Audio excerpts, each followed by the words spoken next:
What's up with it? You got it. You What's got up? it. You You good got over there? it. I'm good. I'm good. I'm good. Hey, I love it. I love it. I the love past it. 2 hours been crazy, right? Man, listen. Man, listen. Already know, man. Man, That's oh what it man. is, man. Welcome back to Hold My Beer with H-Rap. Talk to us, man. What we got going on, man? Man, we got a lot. We got a lot. We got a lot. This is the new format, Hold My Beer Sports, where sports fans have conversations not about the game, not about the stats. Tonight we ain't gonna talk a whole lot about game. We're gonna talk about the 707 Warm Moon. We talk about the potential improprieties with Tim Hasselbeck.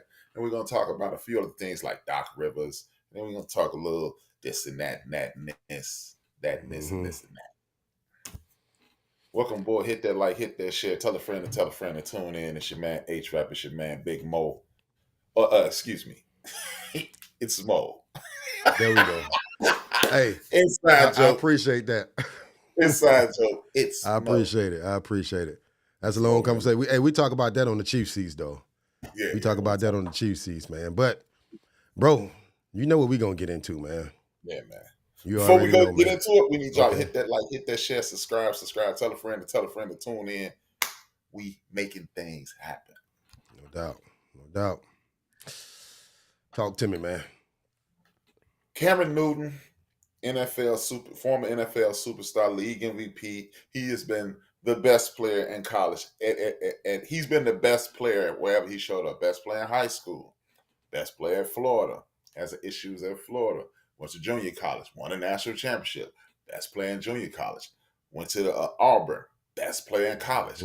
Best player in Auburn. Win a national championship. Comes to the National Football League. At the time, set a rookie record for passing yards in one game. Best rookie in the league. Then he becomes league MVP. Means he's the best player in college. He does a lot of things. He has an eccentric style. And a couple of days ago, he's been doing. Now this is according to Cam. I'm not a bookkeeper. I'm not there to watch. But he says he spends $25,000 a camp, which equates to $250,000 a year out of his pocket. He has put Justin Fields. He has put Deshaun Watson. He has put a myriad of stars in the league, and he's not putting number 63 or Mr. Irrelevant. No insult intended. He ain't putting Brock Purdy in the league. He putting high level stars in the league. He's letting these young men stay in his house. He's treating them, and he says he's giving them the information so they will be able to share with their people, right? I want you to do this for yourself. And when you get to the league, I want you to bring some people to the league. So he's paying it forward. He's paying backward. He's doing what we expect stars to do. And this weekend, some coaches. First of all, I want to apologize for every young person in the history of the Black community. Because when I saw this, I said, man, these young punks, man, they don't know how to act. I said the same thing, bro. Come to find out, H-Rap was wrong. These were not young punks. These were old punks. These were the coaches that are on this that are running this league. They jumped this man. They jumped one of the most philanthropic, from what you can tell. I've never seen or heard one word of this man being anything but nice, courteous, respectful. He dresses he dresses eccentrically, but that's neither here nor there. You gotta leave that man hats alone, man. Right, this man running That around man here wear looking them like hats. Bullwinkle. He out here looking like Bullwinkle, but hey, that's his business, man. Yeah, man. It's crazy, bro. I mean, when I saw it, I'm thinking to myself, I'm like, yeah, them kids out there, because it's a 7-on-7 camp, right? But then, what's the dude named TJ? TJ something. I forget his name. I had a clip because he did come out and he apologized to one of the coaches that was involved in that situation. He came out and apologized, but it was like one of them underhanded, left-handed apologies or whatever. You know what I'm saying? He gonna say, "Look, I apologize." Backhand. I'm left-handed. Backhand. One of them backhanded apologies, and so I'm like, dude, come on, man, because it wasn't genuine, because you still coming out there, talking about why you did what you did. But bro, that's something that you don't do it in that situation. You did with that. outside of what you got going on that day. Yeah, man, this is one of the most disgraceful things I've ever seen in my life. And if you ask me, I think those guys should be kicked out of coaching on every level. I don't need a second, I mean, you got to give people a second chance. I ain't giving nobody a second. Not this. Nah. If we get into an argument, even if we get into a shoving match, you deserve a second chance. You arguing with somebody, it gets heated. This dude says Cam was talking trash. I saw the trash Cam was talking. He said, if you want to race me, since I'm so washed up, why don't you go put on your cleats and race? I mean, if you think I'm so washed up, why don't you put on your cleats and race me? Man, listen, look, I'm gonna keep it a buck. It's an NFL. I'm sorry, it's a football game, right? Mhm. That's what they do. You're gonna run your mouth. You're gonna talk shit at these games, right? Whether it's the parents out there with them kids or whether it's the coaches. Cam play professional sports. That's what he do. He always been that. And I'm pretty sure them coaches on the other side, they running their mouth too, right? If you can't handle that without, having it play out the way that it did, you don't even need to be out there. Don't need to be nowhere near this, man. And see, a lot of people will be like, hey, man, it's going to make the kids, what about the kids? What about the kids? What about the kids? Nah. I mean, what about what people are going to say? My thing is, what about the children? Do you understand the impact this could potentially have on 5 of those children? If it's 8 of those teens out there, it's 5 children that looked at that and said, yeah, that's how you handle conflict. That's conflict resolution at its best. And that's why I don't care what Stephen A. and Shay and Skip and Keyshawn and Nick Wright and Chris Broussard and my man Rob Parker, my man Chris Broussard. I like Chris Broussard too. Mm-hmm. I don't care what they have to say on Fox, on ESPN, on Fox Sports. I really don't care what they have to say. What about these young people, man? You think? I Go ahead. Go Well, ahead. Go ahead. My bad. I hold the coaches that I have in very high esteem. God bless his soul. My late great coach Jimmy Fields taught me a lot, man. He not just coaching, just sitting around chewing the fat with him. My coach Willie Green, he's like a big brother to me. Fred Thomas, Ray Shannon, Bob Meyer. I mean, Bob Meyer is a big 6'5", 350-pound white man. So it ain't like it's a cultural thing. These men took time out of their lives to help me become a better person, and that's what coaches are supposed to do, not jump other coaches. Yeah. Yeah, they won the championship that day too, man. But let me ask you a question. You think Cam need to come out and say something? Like speaking of what you just said about the kids, you know what I'm saying, and them being too impressionable as it relates to what happened. You know what? I'm glad he hasn't. The reason I'm glad Cam hasn't come out and said anything is because then you're denigrating people. The film speaks for itself. They came out and apologized. I'm not going to say anything. I'm just going to let it drift on down the river. But what I would do is get all the parents of those children and have them bring those children back. And I'm going to talk to the parents and I'm going to talk to the kids in front of the parents.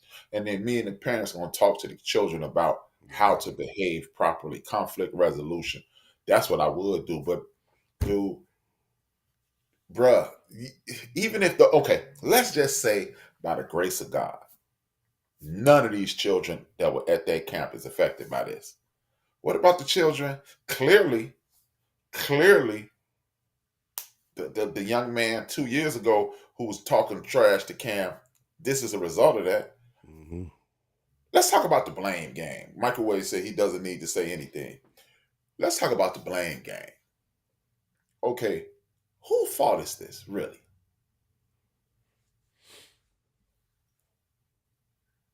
You asking me? Yeah, whose fault is this? I think it's the sensitive coaches that decided to react the way they did. I mean, they blew up. You know what I'm saying? They blew up and they didn't deal with that thing the right way. Exactly. But you know who I blame? I blame the ESPNs of the world. I blame the adults and the ESPNs of the world. The reason being, this is another example of the disrespect that goes to these men in these leagues who play these games for a living. And if the media and these personalities and these talking heads decide that you're not worthy of respect, you won't get respect. Mm. That's I lay a major portion of the blame there. Because why think about it, man. Cam Newton has never been in the news for anything wrong. When they tried to say he was taking money in college, even if he would have, that ain't wrong to me. But Mhm. it was proven he didn't. Oh, his Right. dad got $350,000. Y'all never saw the 350, so oh well, didn't happen. But and then Cam started dressing eccentrically. He was like, "I'm going to the secondhand spot." He got his hair all over his head. He locking his hair. He's wearing these eccentric clothes. He wearing these eccentric hats. He's a unique dressing brother. But we didn't do that. We start questioning his sexuality. We start questioning his sanity. We start questioning his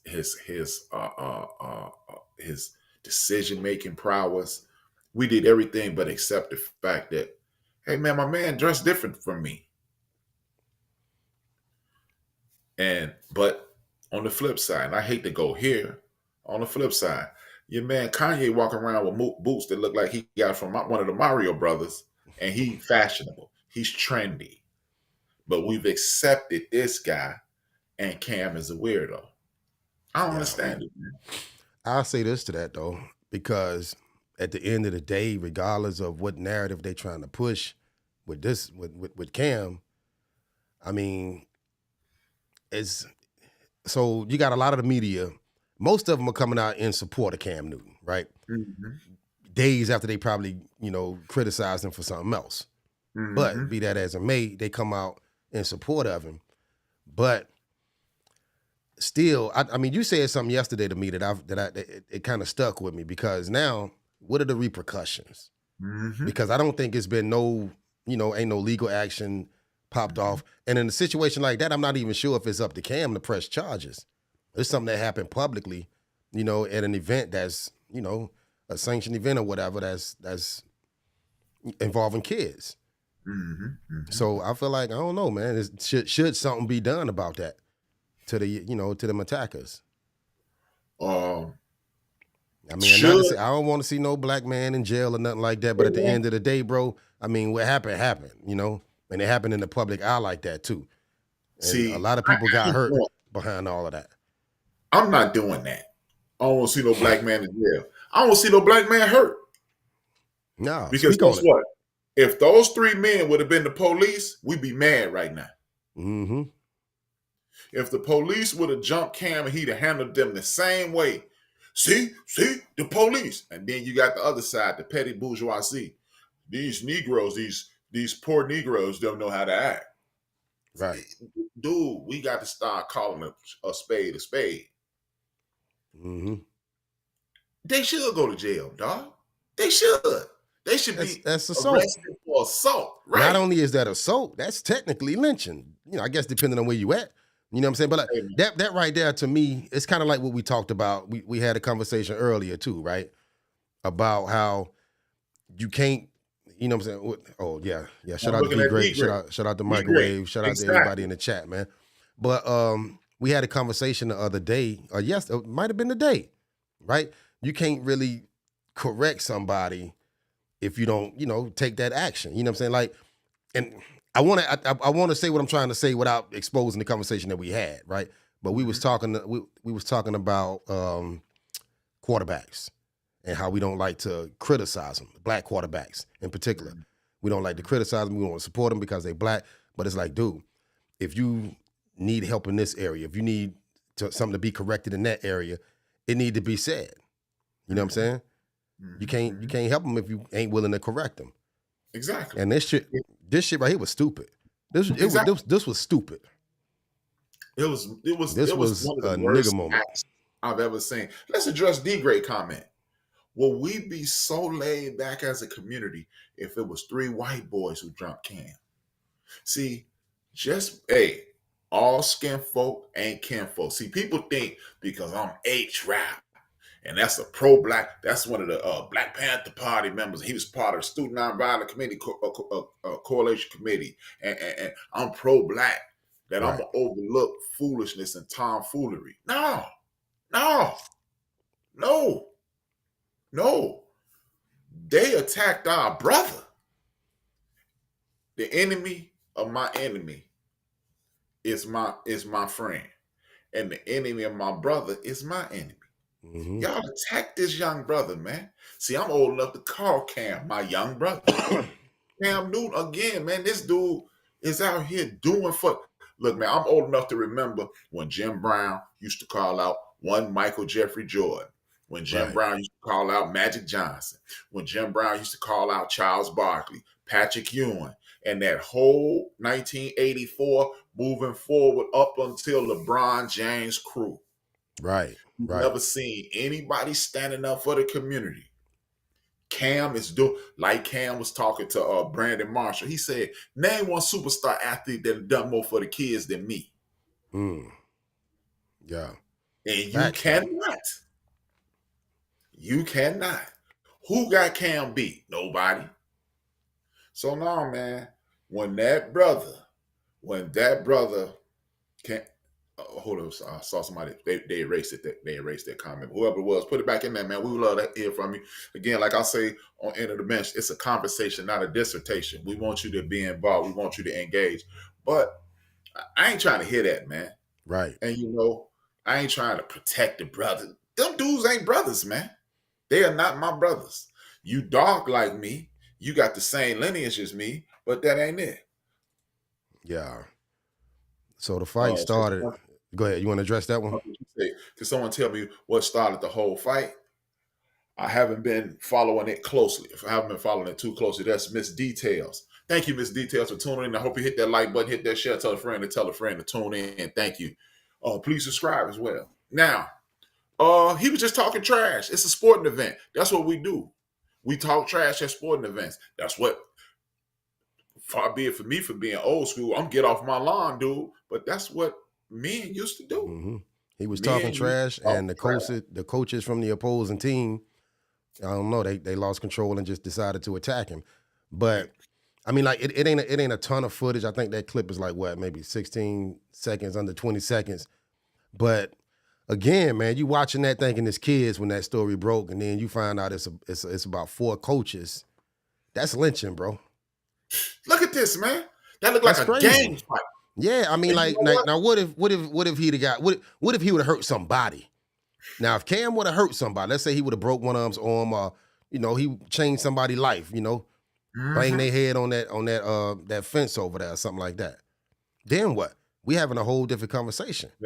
Because now they want to flip the script, change that narrative up. Oh man, he does. I ain't trying to hear none of that, man. The problem, I ain't trying to hear none of that. He should. And then you know what, man? This ain't got nothing. One thing ain't got nothing to do with the other. But I remember when Shay interviewed Cat Williams, right? Right. Good brother Corey Holcomb came on, and he was like, they were talking about this instance where that one woman in Atlanta, Wanda, and Cat got into this debate. Yeah. And Wanda's husband rolled down on Cat and umped on him, right?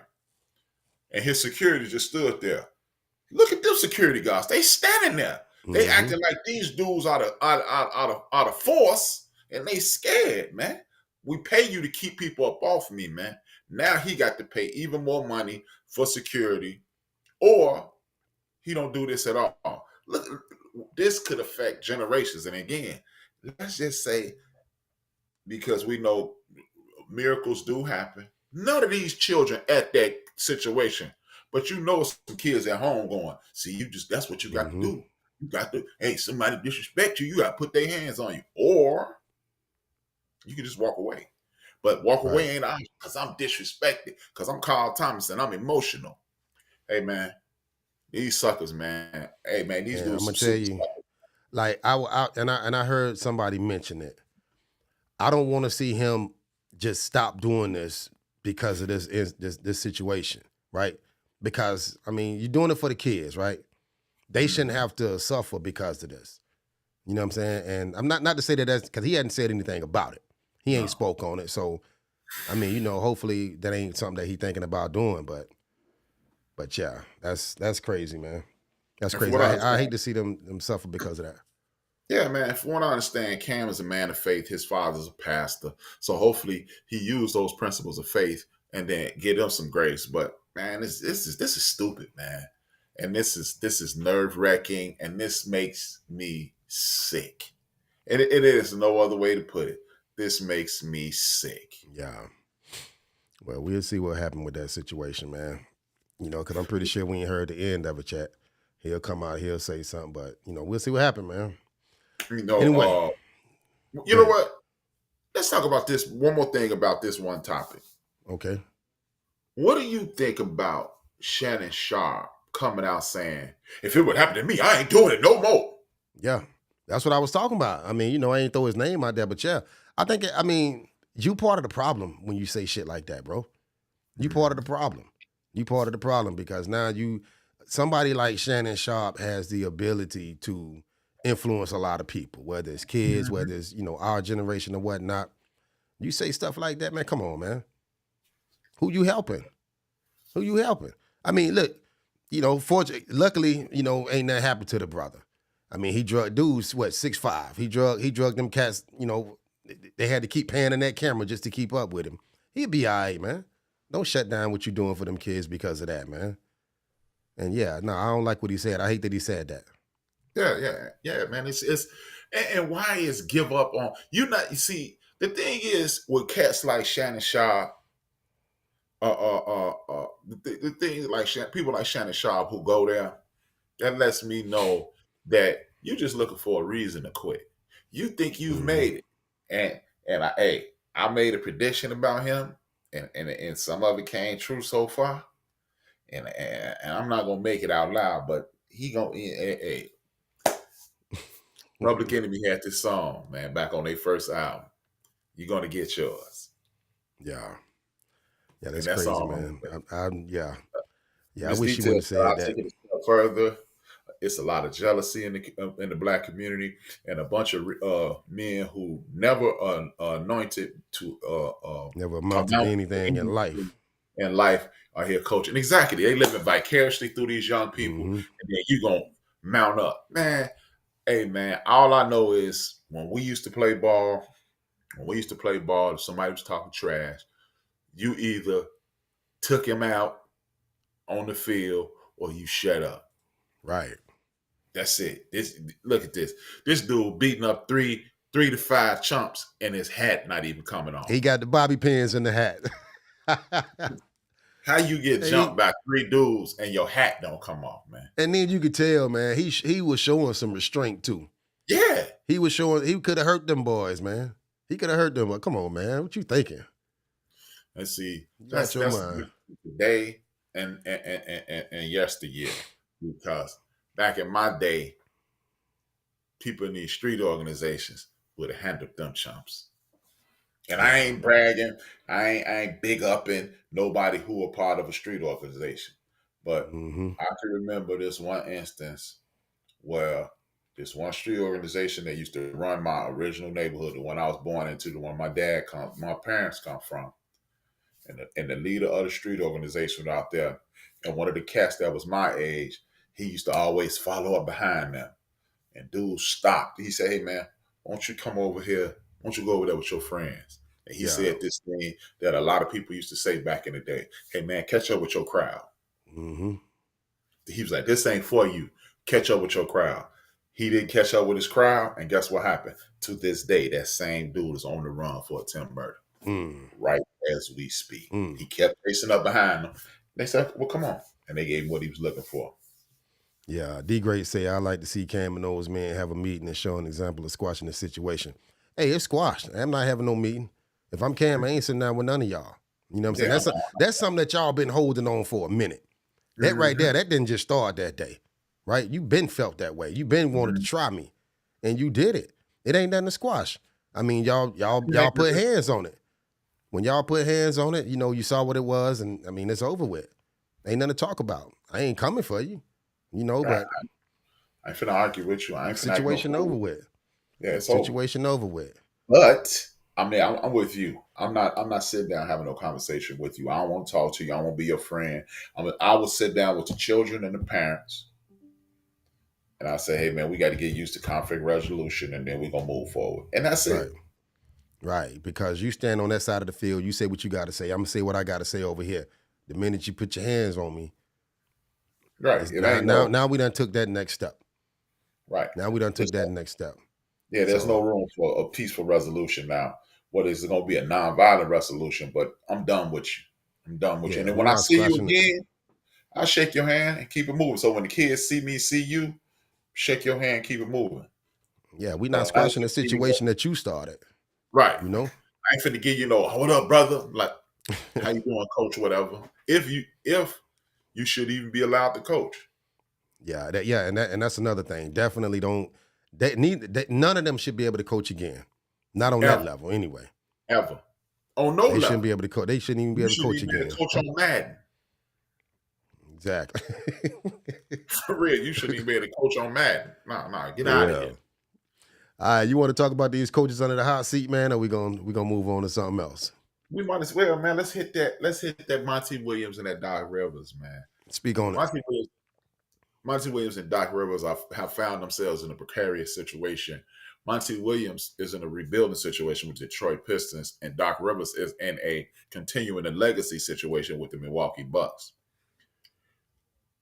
People like Gilbert Arenas, people like JJ Redick, and others have come out and criticized Doc Rivers.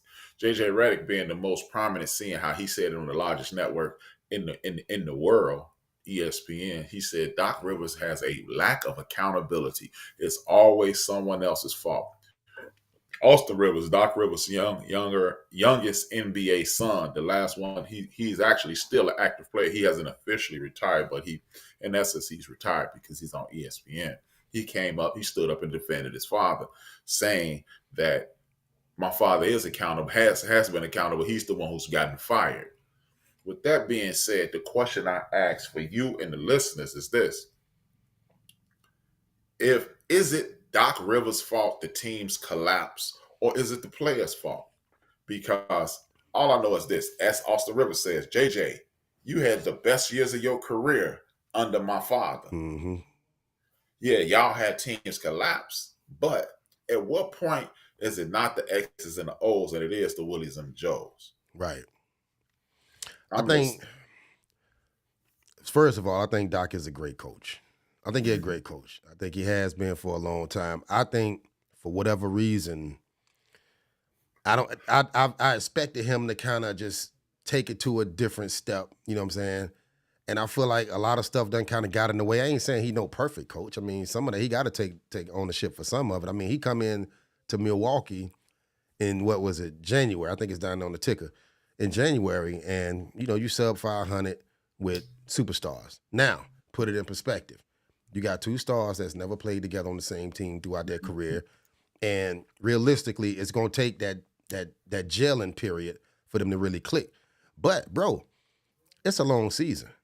It's a long season. Now, as far as Monty, 8-49. I mean, I don't know. We can't even. I ain't got nothing to defend him on. But with Doc, I think he earned enough equity to give him the benefit of the doubt. And JJ Redick, you wrong for that shit. Don't come out your mouth talking about that man like that, knowing what he done for your career. And see, the thing is, everybody loves to put it on the coaches, right? I ain't seen the coach hit a shot. I ain't seen the coach. Again, my coach, Jimmy Field, coached me in football, coached me in baseball, coached me in basketball, right? He used to always say, like, me and him used to go home the same way. He was like, we would walk and talk about American things, man. And he was like, look, man, I'd be like, why we running this? Man, it don't work. He said, look, let me tell you something. All the plays work.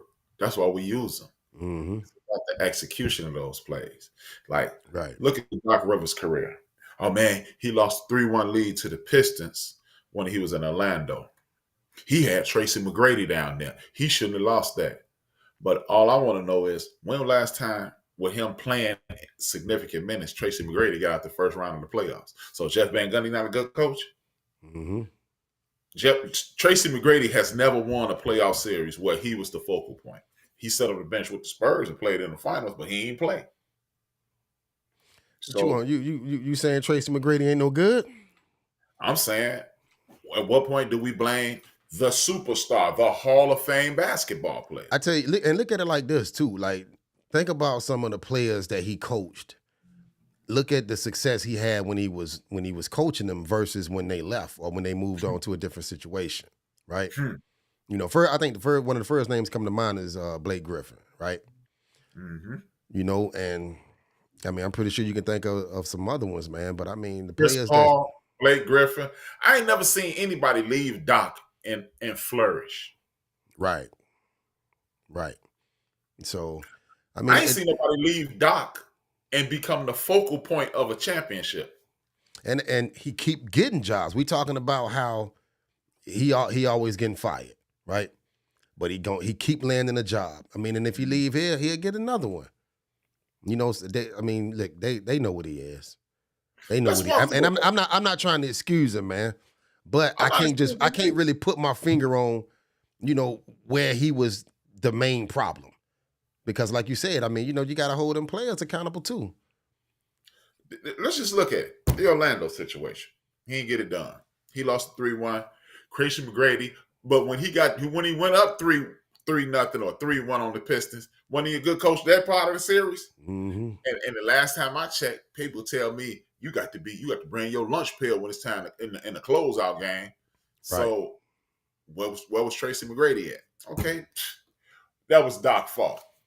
Let's go on over to the Clippers. Blake Griffin, Chris Paul. When has Blake Griffin or Chris Paul ever stepped up in the biggest moments of any series? I remember Chris Paul, that one time Chris Paul and the Clippers had the Oklahoma City Thunder down. And Chris Paul turned the ball over, kicked the ball out of bounds, missed a bunch of shots. That was Doc Rivers' fault? Exactly. Yeah, it was. Okay, that was Doc Rivers' fault too. Then he goes to the Celtics, and then he get a crew. You know, he stink it up because this dude is known as the Truth wasn't doing that truth kind of stuff because, you know, he sits on TV on a regular basis and tell people he's better than LeBron James, he's better than Dwayne Wade. Mm-hmm. But when it was your show and only your show, when they removed Antoine Walker, said it's on you, you was finishing 35 and 25 and 15 and 20 wins. That's the truth. But when Wade and LeBron was by themselves, they was making it to the playoffs. Mm-hmm. I'm gonna tell you. Okay, you get a crew around them and they win. And then if it wasn't for Kendrick Perkins blowing out his knee, it's a good chance that Doc would have won back-to-back championships. Mm-hmm. Now, then he dealing with James Harden. Everybody named Mama, though, this dude, he done got Kevin McHale fired. He done got a couple other people fired. Every coach he done played for. Every coach he done played for. He a coach killer. So is it Doc or is it at what point? Last time, it's amazing. This is the thing that's amazing to me. When it comes to LeBron James, Michael Jordan, Kobe Bryant, early in their careers, they'll never win the big one. That's what they say. They can't win the big one. Lamar Jackson can't win the big one. Peyton Manning can't win the big one. And then when they get better coaches, they win the big one. Doc Rivers got better players and won the big one. Right. But we don't ever hear, but now we no longer hear James Harden and Embiid, they didn't win the big one. We don't hear Chris Paul and his crew didn't win the big one. We don't hear Tracy McGrady. It's Doc Rivers' fault, and their hands are totally washed from this. Help me understand. But that's too much logic for most people who call themselves sports fans today because ESPN didn't say that. You know what I love to see? I would have loved to have seen Doc Rivers coach a team like that Darius Miles, Quentin Richardson team with Corey McGaddy. Yeah.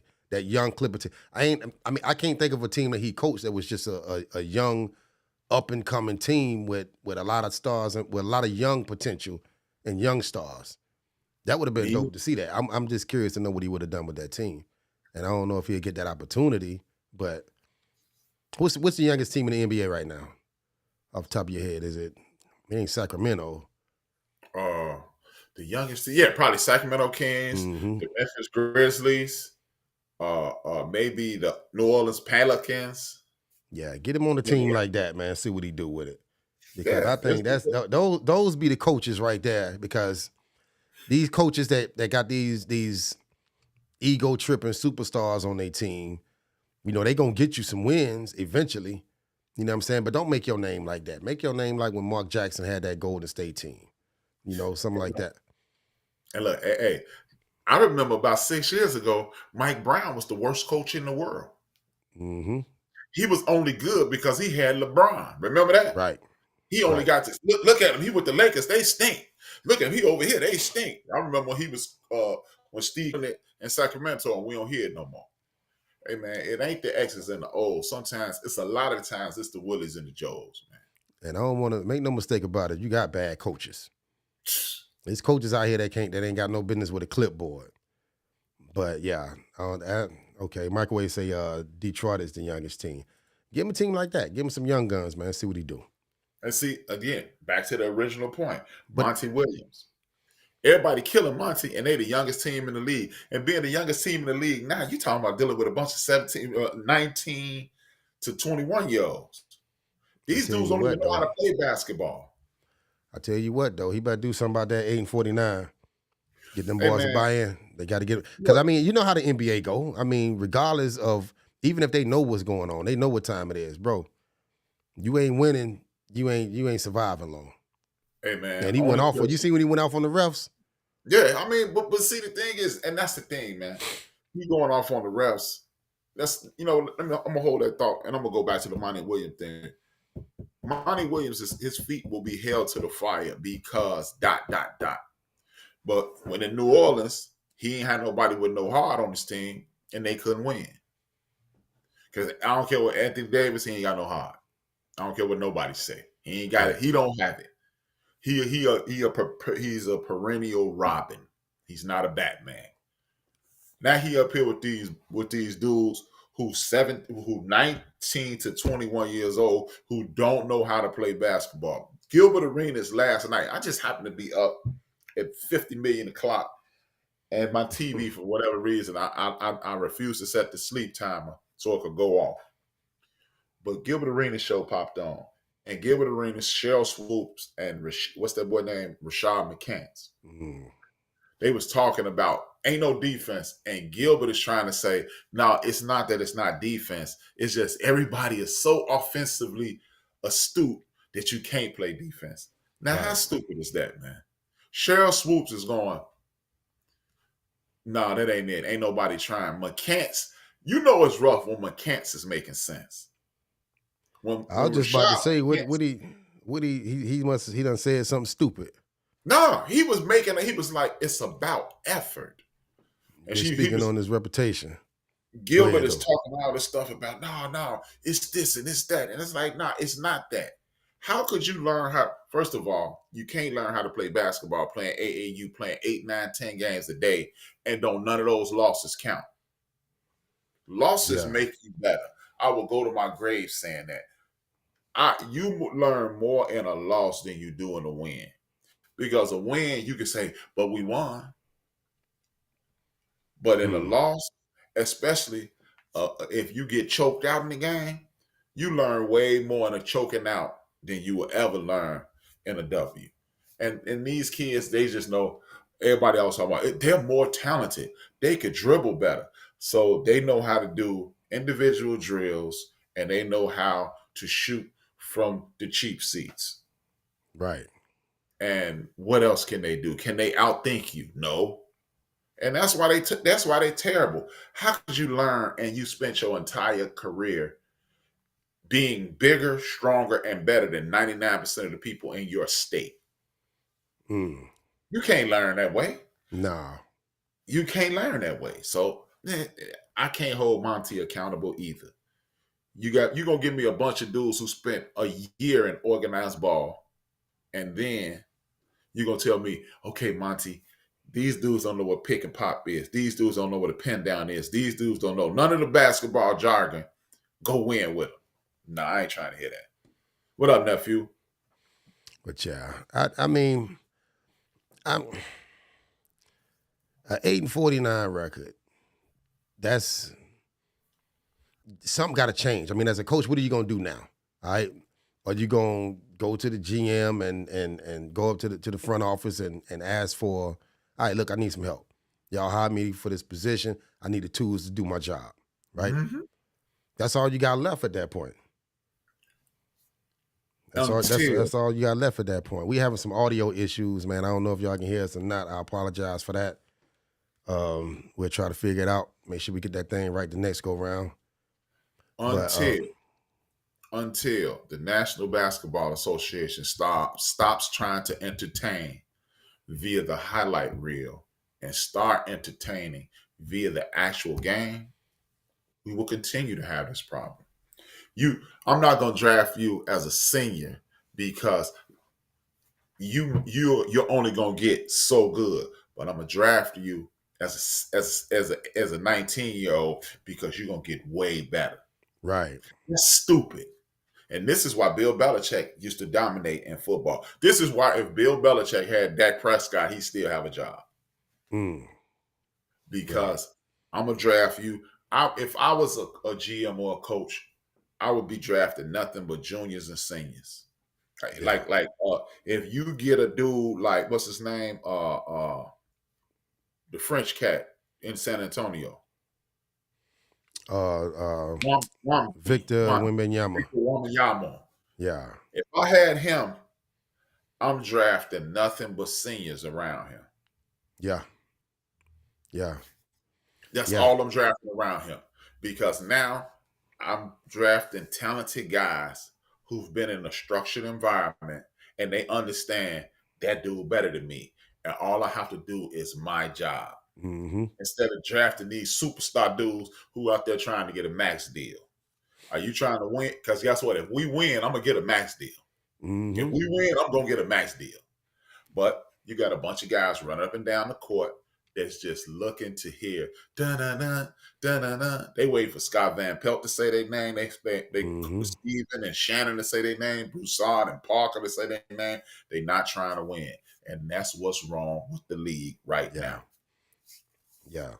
Big part of the reason, man. I don't know. I feel like the NBA and it break my heart because I used to be the biggest NBA fan. It's a long way to go. We talked about that when we talked about the All-Star game. Mm-hmm. But I think they got a long way to go. I mean, something happened over the past 15 years to just really kind of just take them in the wrong direction. And maybe it's all sports, man. I mean, that bread get in there and then just change a lot. This is it, man. It's only the NBA. This is my conspiracy theory. The National Basketball Association are trying to get rid of American blacks. Just like they did with American blacks in baseball. Because it's amazing that you want all the brothers trying to emulate Steph Curry and all the white boys trying to emulate LeBron. Who the best two white boys in the league right now? Oh, man. Luka and your boy over in Denver. Right. Who they play like? Do they play like Curry? Do they shoot a boatload of threes? Mm-hmm. Or do they play a game that get everybody involved? They play that traditional San Antonio Spurs basketball. Mm-hmm. Mm-hmm. That's how they give it up, and that's a trip. I mean, I can see that. I can see it going in that direction.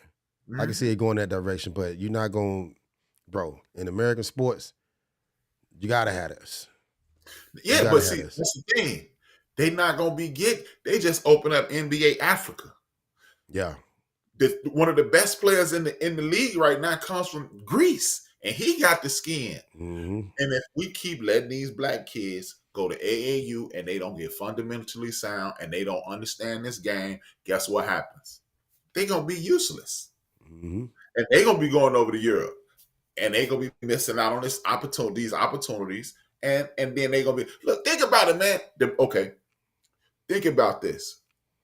The best young talent in the game, Luka Doncic from overseas, Joker from overseas, Murray from Canada, Shea what's the name? Shea. I know you're talking about. Shea from Oklahoma City. He from Canada. Most of these young kids that's killing, they not from here, and they black as the ace of spades. Mm-hmm. So, man, they gonna filter out these young boys because I could take it through my legs. Look, At what point in the NBA wouldn't that kid who played point guard for the Knicks be getting hyped up right now? Mm. 3 years in the NBA, he got drafted super late by the Dallas Mavericks. The Mavericks let him go. He go up to New York and he up there killing Brunson. Yeah. And ain't nobody paying attention to him. How is Brunson not the poster child? Because we're weeding out the intelligent basketball player, the intelligent American black basketball player. You got to be able to shoot from half court. You got to be able to shoot from half court. You got to be able to hoist up 1,000,005 threes. You're not even driving to the hole. You're not tiring people out. You're not making people work. Gilbert Arenas literally said you shouldn't be hustling on D. Can't listen to Gilbert Arenas, bro. But that's the mentality. Can't listen to that dude, because I mean, I heard him say some outrageous stuff, and shout out to what he doing with his podcast. But bro, I don't know, that dude get to talking sometime, man. I don't know, he lose me. He lose you because you understand basketball. He's talking about that's 15 years ago basketball, and that's what they're grooming these young people to be. He be saying that just to be saying that stuff, man. That dude, he be talking just to get a reaction. Hey man, and guess what? The stuff that he's saying is why you can't watch the NBA right now. Right. Because it's actually happening. It's actually happening. Ain't nobody making any effort. Cheryl Swoops and Rashad McCants were saying the exact same thing. See, they love basketball, so they'll even watch a watered down product. But they were saying the exact same thing. There's no effort on defense. Mm-hmm. To me, that's why Steph Curry dominates the way he does, because nobody has ever just look who they lost in the finals against. LeBron James and another team with a guard that was going right at him. So I don't care how great you are as a shooter. If I make you work, man, people need to understand the difference in you missing and making a jump shot is this much up off the ground. Mm-hmm. Steph Curry probably, when you shoot your jump shot, let's just say he gets 8 inches off the ground, right? When he shoots his shot. If he's a little tired, he only getting 5.5 inches off the ground. Mm-hmm. And if you normally get 8 inches off the ground, and you get 5.5 off the ground, you're a little tired, your legs a little tired, now you're missing. That's right. If you ain't ever exerting yourself, you're missing. He lost against Kyrie. He lost against this team. He lost against that team. When he's forced to play defense, they're going to lose. They don't move the ball anymore. They don't make teams play defense. And a couple of years ago, I believe they would have lost. When they won the championship, I believe they would have lost to Memphis if Ja Morant is not hurt. Mm. Yeah, we'll see what happens with that. But we not making people. They're not making people exert any effort. How you going to have the best player in the league not tired in the fourth quarter? Well, again, now you're talking about the competitive nature of that game, man. Mm-hmm. It ain't what it used to be. So that's kind of why I look the way it look right now. And I hope, it's a long season, man. So Monty Williams, Doc Rivers, I think, we'll see him turning around. I mean, hopefully. I don't know what it's gonna look like in the East for Monty, because you got a lot of ground to cover. But it's the youngest team in the league, like Fish said. So maybe by next year, them boys can figure it out if he get another shot with it. But you know how it go. I don't know about the ownership. He only been 1 year on the thing. He only been 1 year on the gig. So yeah, I don't know what kind of contract he got, but I mean, no, he got a pretty lengthy deal. He got like 5 or 6 years. This is his first year with them, so I don't expect him to get rid of him. And they understand that they ain't got no talent there. Yeah, they ain't got no talent. So well, maybe he'll finish strong. He got at least 365 more days at the worst. 365 more days. Yeah, we'll see. Yeah. Mock draft, man. Talk to me. I got an issue with the mock draft. You got this dude named Todd. You got this dude named Tim Hasselbeck. First and foremost, he's an extremely disrespectful dude. I think he a neck. I think he got a sheet in his closet, and that's just me personally. Because anytime it's a brother, he got major league problems with him, and when it's a white boy, he find everything in the world to enjoy about him. A few years ago, there was a little speculation, I'll say. Everybody knows who Mel Kiper Jr. is. If you watch the National Football League, around this time, Mel Kiper Jr. is their go-to guy for draft reports. Mel Kiper Jr., his His underling, so to speak, is this guy named Todd McShay. Todd Right. McShay, he preaches draft, draft, draft, draft. They go back and forth and they argue, and that's another attraction for the for ESPN network, right? A few years ago, it's this dude Ryan Nessie. He was a quarterback at the University of Syracuse, and it was speculated that Todd McShay, because he had a reputation, he had a relationship with this dude's family. It was speculated that his family was sliding McShay money to overhype this kid. Nobody, he was on no one's radar. And every time he turned around, McShay was saying his name. McShay was saying his name. And it has been speculated that McShay was giving him some money. The reason we're bringing this up today is because Tim Hasselbeck is doing the exact same thing with what's the dude named Day. What's his name? I can't remember. Drake May. Drake May. Yeah. If you wouldn't have said nothing, I probably could have peeled it off. Go ahead. Yeah, Drake May. Drake May, for all intents and purposes, looks like he was a highly rated kid coming out of college. He transferred to University of North Carolina. He had a solid year. He looks very impressive, but he also looks like a mirror of one Mitchell Trubisky. Tim Hasselbeck went to the length of insulting one of the more respected people on ESPN, which is Herm Edwards. He questioned Herm Edwards' coaching prowess versus they're talking about draft status. We're talking about which one of these young men are going to project the best in the draft, as well as meaning project the best as being a pro. He said, well, since you had Jaden Daniels and you had this guy, why are you here with us on the podium talking about draft and not coaching? Ha, ha, ha. And I was just thinking, ha, ha, hell. And it makes me believe that there's some improprieties going on with Tim Hasselbeck, because you got two other former NFL players and a former NFL general manager, and all of them are talking Jaden Daniels, they're talking Caleb Williams, and they're talking other people, and they're saying Drake May is a solid prospect, but this dude is acting like Drake May is the second coming of Ryan Leaf, which threw too many interceptions, but that's neither here nor there. Right. And I wasn't expecting that name. yeah. But that's the way he's talking. Like, this dude is the guy. And the thing that really bothers me with this is this: you overhyping this young man. Hey, man, if he's a great ball player, God bless him. Bring him to the league. Let him entertain everybody. That's what it's all about. But when the entire world is saying no, and let's not forget this. This is the thing that disturbs me the most about this situation.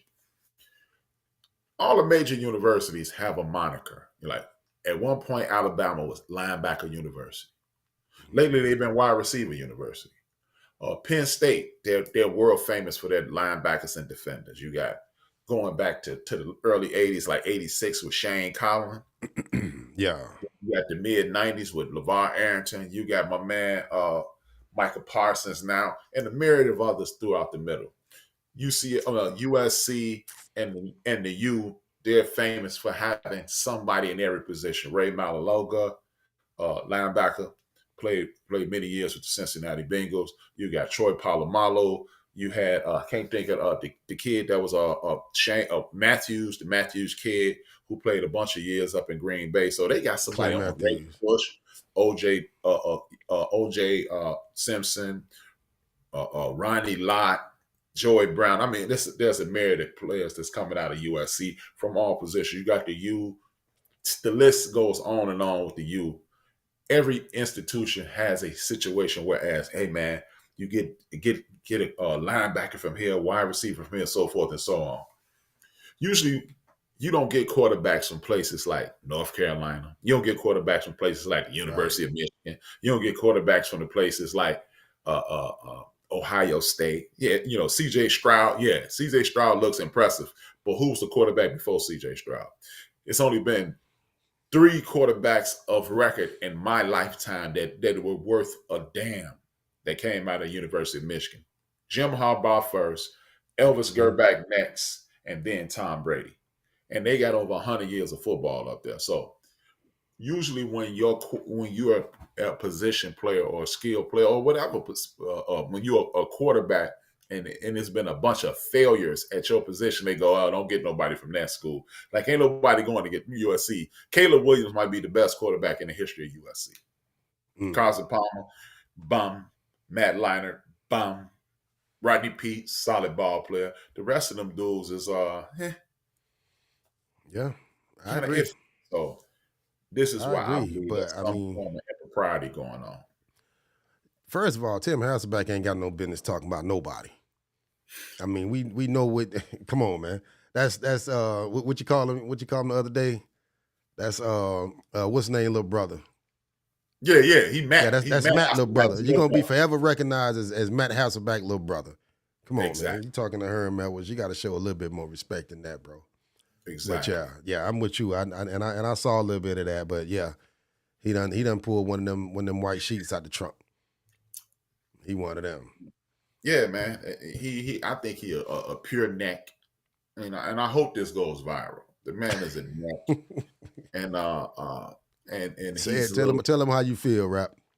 Yeah, man, he's a little angry former mediocre quarterback because your brother played in the league and your father's respected in the league. You had a chance to get a long career. And look, just because you can't play, like when people kill me when they make concessions for guys, like, well, he had a 15-year career. That don't mean anything. So did Steve Fuller played for the Bears. He played for the Bears. He got drafted with the Patriots, played for the Bears, played for the Chargers. He's hung around for a bunch of years too. He's a scrub. Mm-hmm. Just because I've never heard this when they were on ESPN in the 25, 30 some years I've been watching. I've never heard, you know what we can do is get a guy like Tim Hasselbeck and that'll put us over the top. And ain't nobody ever said they remind you of Tim Hasselbeck or none of that. Right. Nothing. You know what? He has a lot of Tim Hasselbeck qualities. What you seen the way he hold the clipboard? He like no other. It was just stupid to say what he said, man. It was stupid to say what he said. I never seen him on much of nothing. I ain't never really just followed him like that. But the first time I heard him open his mouth, come on, bro. He's a little angry scrub. And, it's always like people say, hey, well, he's better than most of the people who call him a scrub. Well, I'm a better podcaster than he was a quarterback. So it don't make a difference. It don't make a difference if he's better than me. Just like he called out Herm, I'm calling out him.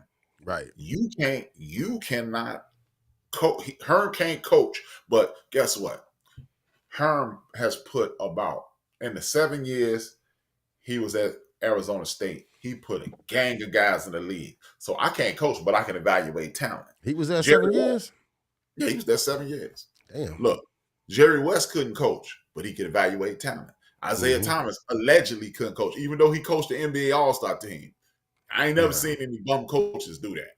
But Isaiah Thomas is going down in history as a horrible coach. He took that team to the playoffs.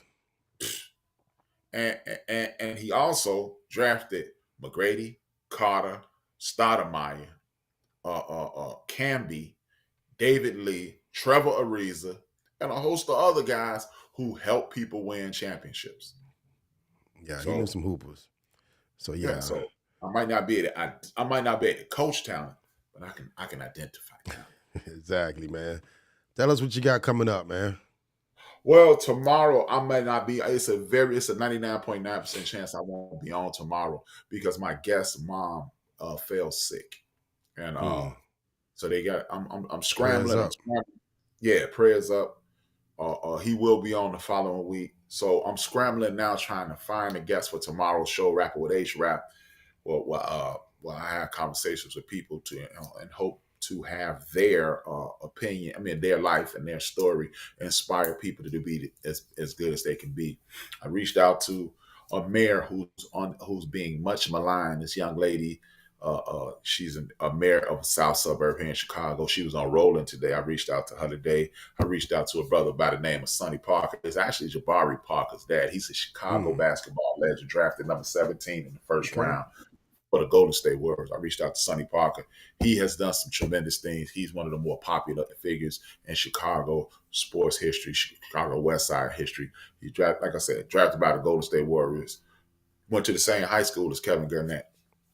So I'm fishing for people now, but it looks like until then I'm off air until Monday, where we'll be doing the Chief seats. Then I'll do double duties on Monday Chief seats and the forecast on BS3 networks. Then build and destroy, and then we'll be back.